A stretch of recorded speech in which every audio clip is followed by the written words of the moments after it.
Hello, I am Zinfogel.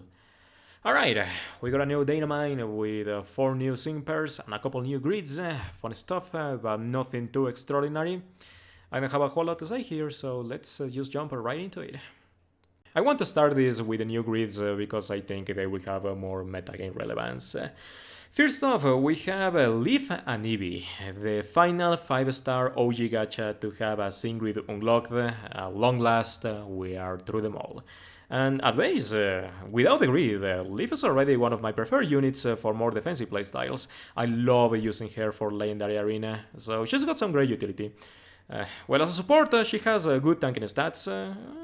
Not phenomenal for today's standards when compared to Sycamore or Blue, but this is solid, about the same as Holiday Erika, so she can tank no problem.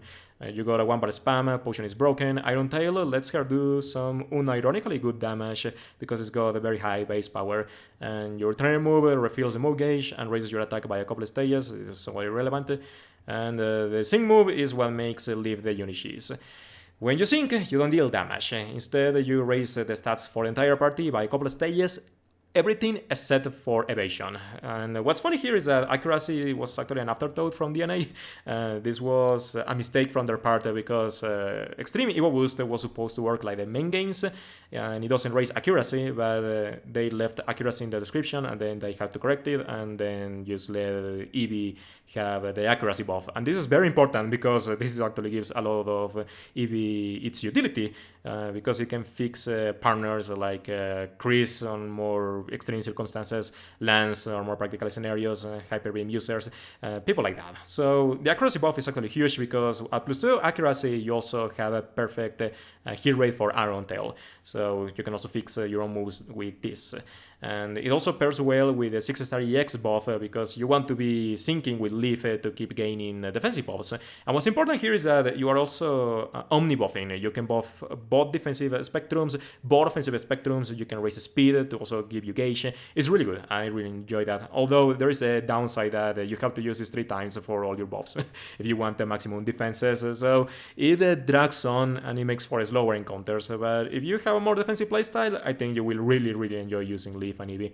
And then Manufactor is a co-op passive that's not very useful nowadays. And in previews, this is really good for the Legendary Arena in particular because on LA, bosses love lowering your defenses. And with this, you have a permanent shield to stat drops. And that makes Leaf one of my preferred tanks for Legendary Arena for that reason. My first instinct is saying that Leaf's utility is a little limited, but having healing, gauge, and move point free global omni-buffing on every category is fantastic. You really cannot go wrong with this unit once you understand the quirk of the playstyle. Something else I forgot to mention is that the sync also refills the move gauge depending on your current sync level. So at 5-5 then you get a full move gauge refill. So it's not like you are delaying the pace of your strikers when using this unit. It just takes a bit of planning to know exactly what you want to get out of Leaf. As far as the grid goes, it's great. It gives Leaf all the tools she could possibly want. I've been seeing a couple comments of people saying this is a bad grid. I think that's slightly deranged. In what world is this a bad grid? Is it because it doesn't have grid buffs? Then I guess Skyla and Sycamore have bad grids. But this enhances Leaf's role very well. At 1-5, this is a good candidate for a worst 1-5 grid in the game because you don't get anything useful, not even any MGRs and MPRs, but to me, gridless Eevee is good, so this doesn't make a difference to me. The 2-5, you get some semblance of utility, you get MGRs and MPRs. Tackle Stoic 1 is a bit of a waste of energy because it's unreliable and you are giving yourself defenses when syncing anyway, so kinda doesn't matter, but you can go for it if you want. Iron Tail MGR3 is handy because something that happens with Leaf is that after syncing, you have a lot of gauge to spare. So she has decent opportunities of using Iron Tail and do decent damage, especially when given crit support, so maybe it can work for you. And then you get some flinch utility with Tackle on a spammy 1-bar move. Alright, fantastic, we have Skyla 2.0 here. And this new passive, it's a little cut off, but it's Potion Friendman. This means that when you use Potion, you also clear status, so you can get rid of poison or burn from Eevee if you need to. So also cleric utility on this unit, that is fantastic. Now, the full grid is phenomenal. Well, the first thing we need to look at here is that we have a Dual Potion NPR2 as well as Potion Master Healer 2. So this is the same potion efficiency as Skyla. So we finally have a worthy competitor for Podbot. And then you can also go for the Flinch Spam and the Friend Mend, and also tackle MGR9. So just like cost MGR9, you have a spammy 1-bar move that refills itself. It's also worth noting that with the tackle MGR9, Leaf is a good candidate for sleep chaining, in particular because she raises accuracy. So if you don't have Serena, then you can also fix up sleep moves for Ramos or Agatha or what have you. And yeah, if I had to go for a default Eevee grid, I would do something like this, because you get all the utility you want, you get a chance to flinch, it's very, very spammy, and this will work fantastically in the arena.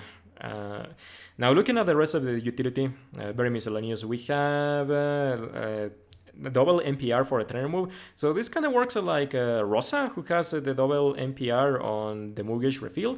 So if you have like a really gauge hungry party, like I don't know, maybe Red plus Alder, then this would work well to maintain the offensive output. You also get barricade bodies for the trainer move. You can raise the party's special defense, which is nice. I mean, with the dual MGR spam it will work, but it doesn't work with the dual potion NPR, so you will have to sacrifice something here. So that's why I'm not too keen on that, because you are refilling your defenses with your sync move anyway. And over here we also get a bit of Iron Tail utility. You get on a roll 1, this is a 60% chance of dropping defense. Let me verify that. Yeah, 60% chance of dropping defense with Iron Tail, so you can also enhance the power of your other physical strikers with Leaf. And do not underestimate the power of Iron Tail. Like, this thing has some massive base power, and even coming off the hands of a support sync pair, it can do good damage. So if I were miming on Champion Stadium on a still weak stage, I would do something like this for Eevee to become a striker. It would do well with Eevee as a partner or something. You also get endurance that can be handy, although Eevee is so tanky that I don't think that she can get as KO'd by surprise if you have the Vigilance Lucky skill. And that's really it. And you get Recuperation 1 and Adrenaline 1, just like Sycamore on your Sync move. So another thing to consider about the Leaf is that she's very good at RNG-free Battle Villa climbing with Recuperation 1, because you also get all those stat buffs after syncing. So yeah, it's good. It's a great grid, and given the utility this provides, I am considering investing a 6-star EX on this unit, because it also doesn't conflict with any other of my free-to-play stats, but it gives Leaf all the utility she wanted. Like, this is a good contender for a very, very good support unit now. Up next, we have Zinnia and Rayquaza, free-to-play legendary sync pairs, so that means that you get the free 5-5 2020. These are your de facto stats. And now you have a grid. Now, Zinnia always felt like a forgotten striker. She's strong, but compared to other Dragon-type strikers, she needs a lot more support. First off, Zinnia wants weather, because when any weather is active, you get a free 30% multiplier, and you also need crit support. The grid gives you a chance to raise crit with aerial ace, but it's unreliable. So typically, the structures you want for Zinnia are Sabrina plus Blaine, or Solarize Lyra, used to give her that weather multiplier and also fast buffing, because given Zinnia's dependency on weather, she has a very aggro playstyle. And she can eliminate Champion Stadium stages very easily, but it's a little riskier because Zinnia oftentimes doesn't want defensive partners. She wants people who can buff her quickly. And well, as the base kit, it gives you strong moves. You get Outrage and Draco Meteor, both of which have downsides. Outrage can confuse you, and Draco Meteor can miss, and it also drops your special attack. Now, Outrage can be fixed with Clear-Headed, which you also have on the grid, and Draco Meteor can be fixed with Dauntless, so that is nice. And Aerial Ace is a little whatever, although you get some great utility with that, but it's nothing too big. And the trainer move, it clears interferences, it raises attack and special attack by a couple of stages, it raises speed and accuracy. It also drops your defenses. So the classic Zinnia playstyle is bringing Lyra plus Blaine and buffing once with the trainer move to fix up a Draco Meteor. You want to focus on Draco Meteor with Zinnia because her sync is special, so it's more cohesive to focus on this move. You can also fix accuracy, so it's fine. And we talked about the passive, it's just a free asteroid on weather. And Zinnia's grid is mostly asteroids. There is a little bit of buffing, but it's nothing compared to Cyrus's self-sufficiency, who became a complete monster with critical focus 2 and healthy healing. Very, very good for Battlefield climbing. But this gives Zinnia more power, so no major complaints. The default Zinnia grid I would go for would be Draco Meteor Focus with Dauntless as a lucky skill. You get another Weather Surge 3 tile on the grid, so that's another 30% multiplier, also derived from any weather, and Weather Sync of 5, when any weather is active you get a sync multiplier, so you finally have a reason to sync with Zinnia because she will deliver a very powerful sync nuke when the conditions are set up right. And on a standard structure like a Lyra Blaine, you could easily use this on Dragon Week Champion Stadium stage and eliminate a side effortlessly, so it's good. And the other thing to consider will be Clear-Headed, because you can run this with Critical Strike 2 as a lucky skill, and Zinnia has the honor of being the strongest physical dragon type striker in the game, although it's still slightly weaker than Draco Meteor. It would be stronger than Cyrus, but Cyrus' Story Strain comes from Hydro Pump boosted by ramming speed on the rain, so it's not really worth comparing them both. And the other thing I would consider would be a self-sufficient climbing set for Battle Villa, something like this with Eagle Eye 3 and the Grand Entry Mindswell, and go for Draco Meteor accuracy. Perhaps, yeah, something like this, I suppose. I would still prefer Cyrus instead because he is stronger, buffs more reliably. Because Eagle Eye 3 is only a 40% chance of proccing the crit buff, so you can spam this like maybe thrice and then go on with your climbing life. But we have other alternatives either way, like Leon. So Zinnia's grid is good power. It allows her to perform better. Nothing groundbreaking though. Guess we are celebrating Easter now. Here we have Spring, Burgh and Togepi, a seasonal sync pair, fairy type support. Now, at first glance, this kid appears based around chance, because you have Metronome and you have things dependent on Metronome, but the rest of your kid is very consistent, so does it really matter? Burgh is another sync pair that makes Skyla very, very sad.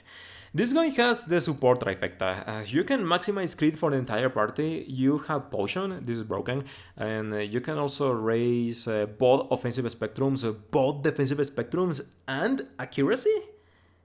This is crazy.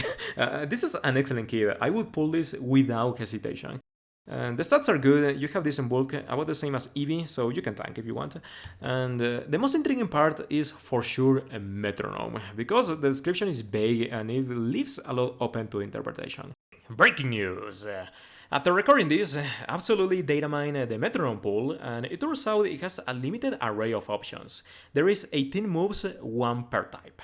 And this changes things for Togepi a little bit, because you can expect some consistency out of Metronome, and all the Metronome options are actually solid moves. These are all 3-bar moves with decent base power and with side effects that may or may not help you. This means that Togepi has a 1-bar spam that does decent damage. It's not negligible. And the fact that Togepi already raises accuracy with Stern move, it means that it fixes some of the accuracy issues that some of these moves have, like a Focus Blast, Blizzard, Thunder, Fire Blast, Rock Slide, and it makes it somewhat consistent offensively, although I wouldn't use it as a striker because let's say you attempt a denial with Togepi, it may select the Rock Slide instead, and then you will fail the denial because you picked a spread move. Now, this information is not going to change my analysis much, because Burgh still has issues proccing his super effective passives. You have a 1/18 chance of proccing Healing Super Hit, for example, and that's a 5% chance, so the Metronome pool doesn't help that much in that regard. You also get some passives derived from Metronome because you have Healing Super Hit. If you hit something super effectively, then you can restore health. But how much health, we don't know, and the chances are super random because there are a lot of types in the game, and well, you just cannot know what you're going to get out of Metronome. Now, the sync doesn't have a side effect, but when you sync, you have a passive that gives you move gauge acceleration, so that is handy for Champion Stadium. You will give yourself a permanent gauge on their permanent field effects parameter. And Team Supercharger 5, it gives you attack and or special attack when you successfully use Metronome, so you can fill up your offenses that way. And your turn move, it raises accuracy, and it can also randomly raise defenses, both defenses to +1, +2, or +3. Just a minor note regarding Burgh's turn move. The Japanese Pokémon Masters Twitter account released this gameplay video featuring Togepi, and you can see that Togepi is delivering different stat increases per character. It's giving Granbull 1 stage of defenses, and it's giving itself and Lopunny 3 stages of defenses. So it turns out that the defense increases are random and per character, but I don't think this changes much because it's still totally random. But you have a couple uses, so it doesn't matter. And because you have a couple uses for accuracy, then it means that you can fix Sleep Move accuracy. So that is great. You can fix Mega Kick, things like that. So this is extremely good. There is a lot of things that Burgh comprises on his base kit. Now, Burgh Togepi is a kind of unit who is so solid that giving it a grid is kind of overkill, but we'll check it out. 1-5 is a little boring, but you get Unbending and Stalwart, and this combination gives Togepi a pseudo impervious, so you can use it to tank stages that rely on dropping your defenses, like Ground Weak Bruno, or Aself, Latios, things like that. And it's handy to have this on the base kit. Then there is a 2-5 grid, which gives you free vigilance, so you don't have to roll the lucky skill. And there is potion tiles, 30% chance of proccing potion again, as well as Master Healer 1. So not that reliable, but you might as well go for it. It's good utility. And there is Team Healing Super Hit 9, which works like the passive, but this heals the entire team. We don't know how much, but the chances are so unreliable because of the metronome mechanics.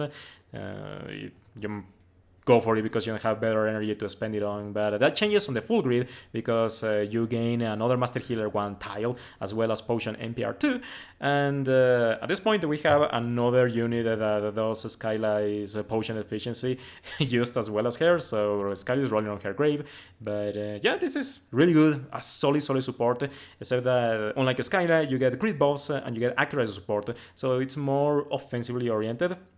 I can see Togepi plus Arnie as easily outlasting any stage in the game, because one thing is Sycamore and another is Sycamore with a type skills unlocked, plus 120 maximum HP and maximum critical hit rate, like that core would be virtually unkillable. There is some other tools for Togepi. There is Team Fierce Entry 1 and Team Grand Entry 1, so that can give you faster buffs, but it's a bit of a waste of energy, because going for full potion tiles is somewhat compulsory if you have the full grid unlocked, and there is some meme tools for offense, and you know I love playing supports as strikers, but I don't think I can pull it off with Togepi because the steroids are super duper effective, 3 and 2, so a 50% multiplier with critical strike 1? I mean, the problem is the metronome mechanics, because you only have the 5% chance of proccing a super effective hit or something like that. It's not going to work out reliably, so I don't know. I can attempt it, but I don't expect good results due to the inconsistency. There's also this one other thing based around the super effective damage. You can reduce the sync countdown when you hit super effectively, but again, very unreliable, so I wouldn't count on it, but well, still an extremely solid kit at base. Like, you can get a lot of value out of Togepi. It comprises some very important supporter roles on one team slot. Up next is another seasonal sync pair, and DNA knows exactly the floodgates they are opening by releasing a female protagonist with a bunny Pokemon, but whatever. Here we have Spring May and Mega Lopunny. This is classified as a striker, but it's a weird hybrid unit of sorts, because as Lopunny you have a support kit, but when you Mega Evolve you get a fighting type striker. The kits are distinct enough that both of these function like different Pokemon, so we'll check them out one at a time. Now, Lopunny has good stats all around, solid offenses, decent bulk, and as Lopunny you get a Headbutt. This is a 2-bar move that has a 30% chance of flinching the target, and now, oddly enough, you don't have aggravation on the grid, which is normally the case for these instances, but you still have a solid flinching chances, and you get a Potion plus X Defense Soul to support the party, as well as your turn move, which raises the party's speed by a couple of stages, and you raise your own evasion by a couple of stages. So, for all intents and and purposes, this is a mini Skyla because you have speed, defense, and potion, and there is a definite intent on tanking here because you also have a Revenge Boost 5, but I do not recommend doing so, especially for a more heavy content like a Master Mode, because you are better off tanking with a proper supporter who has better defensive stats. You can attempt it if you are insane. So do know that you have a couple uses for your turn move, and it changes in effect when you do so. This is just another example on how syncing with Lopunny behaves as a catalyst. You just get a completely different unit when you do so. It's a big transition in battle. For example, you have a Solo Fanfare 6. When you sync, you maximize your own attack. You provide your own support, and this pairs nicely with syncers like New Year's Lily or Pierce, who have issues bumping up attack quickly, but they give you immediate crit, and you want that so you can start striking. But in turn, Lopunny can help them with defensive buffs, so they just complement one another. They just fix themselves buffs that they need, and that is some very amazing synergy. Like, I really like this pre-mega utility that Lopunny has. You give yourself buffs for your party, and then you can start striking. And that's a very interesting transition we haven't witnessed in a unit yet. Speaking of, when you sync, you have a normal type sync, but one of your passives turns it into a fighting type sync. So then you can start spamming that so you can keep getting fighting type damage. But, well, let's check out the Mega Evolve kit. When you Mega Evolve, you gain more attack and more speed. You lose Headbutt, but you gain Move Gauge boost, so you can give yourself some gauge in case you desperately need some. And you also gain High Jump Kick, and this is your main damage tool. It's an absurdly strong attack, but it has a chance of missing, and if you miss, you obliterate your own health, so you don't want to miss. But fortunately, when you Mega Evolve, your turn move now instead gives you 1 stage of accuracy, and it also gives you +3 evasion. So you fix High Jump Kick yourself and can keep spamming it. So the idea here is buffing your party pre-mega, and then use your turn move after your Mega Evolution to fix a High Jump Kick, and then engage your full striking mode. But do keep in mind that you need crit buffs for Lopunny to behave as a striker proper. Oh, and before I forget, there's also this new passive, Propelling Strike 5, that you gain upon Mega Evolving. It behaves like a Move Gauge Refresh 5, but it doesn't act for turn moves. It only acts for attacking moves. So it also means that Lopunny is very good at generating gauge, considering that it raises speed with its turn move pre-mega. So it's very, very interesting overall. Now, I don't want to dwell too much on the grid because it's boring striker stuff. 1-5 is boring, and 2-5 is boring, but you have MGRs and NPRs. All of these are NPR too, so not reliable at proccing, but available nonetheless. 3-5, you get a couple of multipliers. You have ramming speed and HP advantage 3. Now, with ramming speed, Lopunny already can match Wally on damage potential, but when you add this 15% multiplier, then she can outdamage Gallade, which is an impressive feat, because Gallade is already a very good blanket striker. He can cleanly sweep in most stages without any major hassles. Now, the issue here is that Lopunny can raise speed pre-mega, but it kind of wants that help because kinda will have to rely on the NPR proc to maximize it by itself, because it has no other sources of speed, and well, there is that to consider.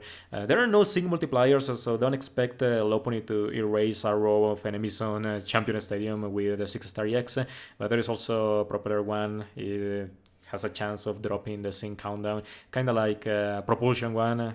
I guess it's only to make a distinction between turn moves and attacking moves, so just like Propelling Strike. But yeah, not a whole lot to say about the grid. There is still this weird fixation with tanking with Lopunny, but please don't do it. There is Endurance and Impatient one, but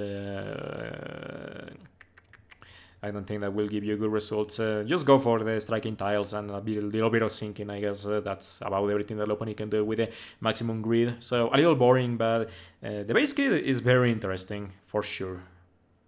Primarina and Decidueye. Oh boy, if this doesn't confirm the Mask Royal, I don't know what will. So here we go, the Elio and Primarina, the Gen 7 protagonist. At long last, they are finally having some presence in this game.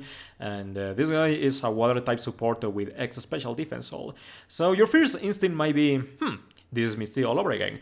But Elio does have his distinguishing niches, although he still has to compete with Sycamore, but he still has his advantages, so let's check them out. First off, he's got okay stats, decent bulk. This is lower than Togepi or Leaf, so that's mildly concerning, but Elio can maximize his defenses a lot faster, so that makes up for it somewhat. And you also have okay offense, nothing revolutionary, but if I really want to meme with Striker Primarina, there is multipliers on the grid, as well as the fact that you have the free rain multiplier, so I don't know, maybe someday.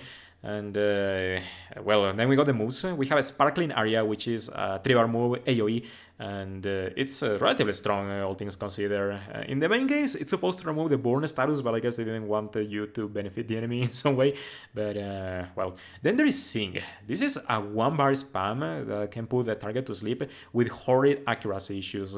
Now, this could be game-breaking depending on how it works with Troublemaker 1, because right now we assume that Troublemaker 1 raises moves to 100% accuracy, but we haven't had a chance to test it with moves that have such low hit rates yet, because so far we only had sleep moves that are 75% accurate, where Sing is 45% accurate, so it's a different beast, and if Troublemaker 1 can fully fix this, then that really changes the viability of Elio, because a lot of his kit is based around the sleep, and that could work great, but it's still a 1-bar spam, so if you cannot have a good damage with a Sparkling Area because it takes effort to set up, then you might as well just put things to sleep and fish for the chance to cripple an enemy, kind of like using Astonish with Acerola, although she has better chance to flinch, but that's besides the point.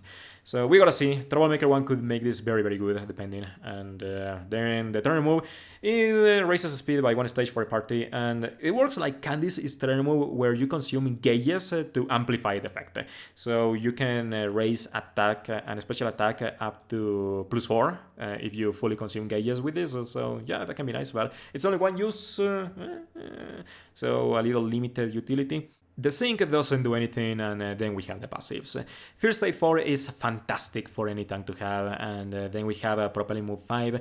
This is different from Propelling Strike 5, where you can get move gauge even if your attack misses. So you have the spammy 1-bar move that has horrid accuracy issues, but you still have a chance of getting some gauge back. And this also alleviates some of Sparkling Area's gauge issues, because spamming a 3-bar move is not easy to do with this speed tier, so this really helps Elio out. And then Team Inflict and Heal, you have a chance of healing when you land a status move, and this could be ultra broken or underwhelming depending on the healing rate. We don't know how much this will heal. It could be regeneration tier, it could be catalytic cure tier, but at a minimum, Troublemaker 1 will give you an increase to your accuracy, so this has solid chances of giving you some restoration of some kind. So it is a decent compliment for Elio's kit.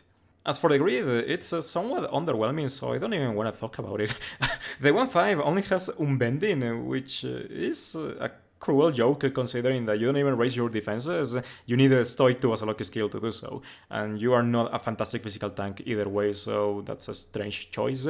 2-5, you get a Sentry Entry 1, cool, and a Quick Cure. Okay, you have some offensive multipliers, but now that I think about it, Striker Elio is very difficult to set up, because Sleep doesn't last very long, and Power Source 4 is a nightmare to get going in the first place, and Elio does everything in his power to prevent you from using critical HP, because you have First Aid 4 and then the passive healing from Team Inflict and Heal, so you cannot stay on red health for very long. It's very tough to do. And well, the full grid gives you some tools for a Sparkling Area. You get a Mind Gains 4 as well as Defense Crush 4, so you get a global debuffer this way, and that can be kind of fun to play. Although for a move that's supposed to give you quick debuffs, this is not easy to use because it's 3 bars of cost. It's not easy to spam, even if you have the Propelling Move 5 to help you out. So and there's also 3-4 for a Sparkling Area, but this is mostly for power-loving team compositions. I mean, you might as well, you don't really have much to do with this grid. Then there is a Sparkling Area Team Fast Track 4 to give you some gauge support, so that's handy. I like that, it can be fun to use. And Team Syncure 9, you can run with status conditions, it can be handy for full force, but that's about it. The other useful tile that I see here is Team Critical Nightmare 3. So this is an intriguing gimmick for Elio because this gives you crit buffs for a party if he successfully lands a move when a target is asleep. So you could humor Battle Villa Climber with Elio because he can raise a crit without necessitating move points, but it still depends on seeing, and we don't know exactly how much accuracy we're getting out of it with Troublemaker 1 as a lucky skill. So I don't know. Somewhat underwhelming. The kid is interesting, but I don't know. It's not something I would pull. Last but not least, we have Selene and Decidueye, also known as Dekidui, and my guy is a grass type striker with a couple gimmicks. First off, this kit is based all around critical hits, because you have a Leaf Blade, this is a plus crit move, and your Trainer move can also raise crit, and your Sync also has plus crit. You also have some grid passives derived from inflicting critical hits, so you just want to crit and crit and crit and crit all the time.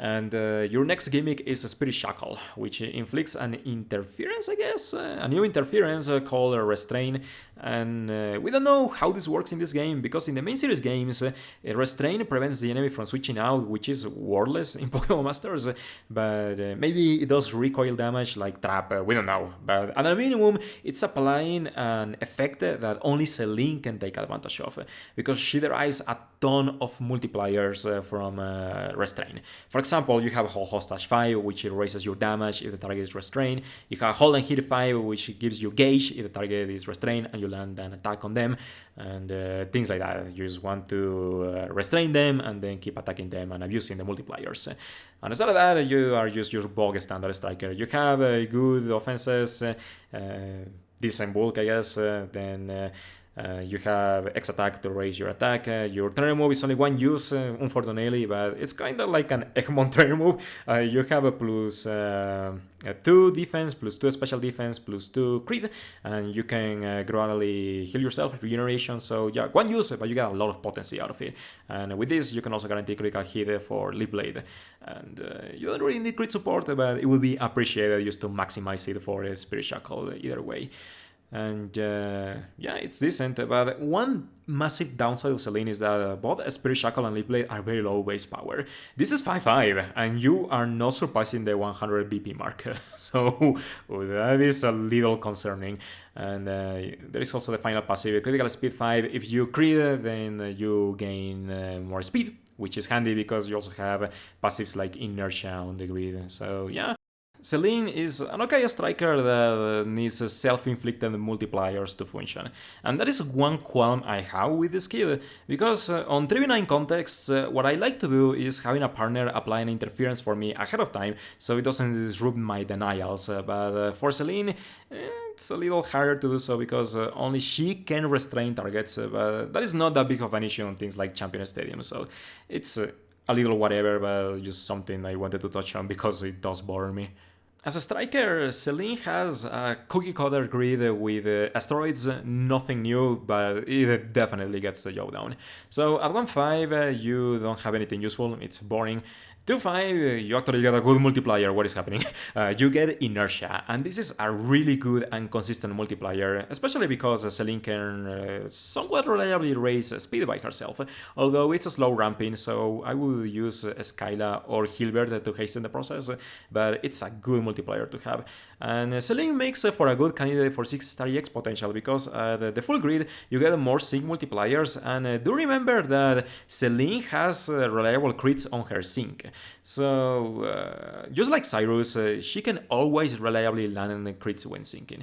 It's a really good quality to have, because every other striker in the game is plagued with this issue where they have a 20% chance of missing the crit sync at plus 3 crit, and Selene doesn't have that, so she's really good at sync looking. but this is counterbalanced by the fact that her Sync has lower base power compared to other Striker Nooks, and that can be mitigated with her Sync multipliers. She certainly gives competition to Inertia Brendan when accounting her full grid. Because you get a Restrain Sync at 5, this enhances the power of your Sync when you restrain the target, so I can see this dynamic on Champions Stadium. Like bring Hilbert plus Selene, and then Selene can restrain everything ahead of time while Hilbert buffs Inertia and her attack, and then Selene can erase a row of enemies on Champions Stadium. Maybe it doesn't have to be Grass Week, but it would obviously help. But yeah, she will be really strong, really strong for sure. Now you may notice that there is a crit catastrophe too, and somebody did the math on this, somebody who actually does calculations.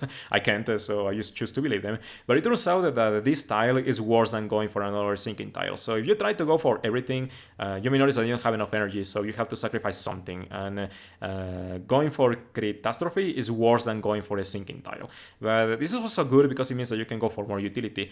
You can go for Hold Hostage for Asteroids, or you can go for Critical Healing 4. And this is a really intriguing passive for Selene. Well, first off, this would be the default Selene grid I would go for, perhaps. Because no matter how much you try to boost Leaf Blade or Spirit Shackle with ramming speed, it's still a really weak move. So I think Sync Nuking with Selene is more proper. But either way, Critical Healing 4 could be really interesting because it's a 50% chance of getting recovery. We don't know how much though. It could be Catalytic Cure recovery, or it could be Regeneration recovery. But if it turns out to be Catalytic Cure recovery, she could make a competent tank like a Kaelin tier if you raise her to 6-star X potential, because at that point you have some okay bulk. This is very workable considering that you raise your defenses yourself and you also get regeneration, so she could unironically tank depending on how much recovery this gives. If it's like regeneration recovery, then it's just okay healing used to top her off from AoE damage or sync damage. But yeah, it's a solid grid, good sinking potential, though otherwise very little utility, so I don't know. There is this critical propulsion 3 passive that gives you gauge and critical countdown when you hit a target that's restrained, but still somewhat unreliable. But Selene is good. I have no major complaints about her kit besides low base power moves. But that's about everything I want to say here. Yeah, we're done. Nice. Thank you so much for watching, and I wish you luck for any of the units you decide to pull. Me personally, I am definitely going for Burgh. I hope I get him, but we'll see what the future holds out. Yeah, please take care, and I hope to see you next time.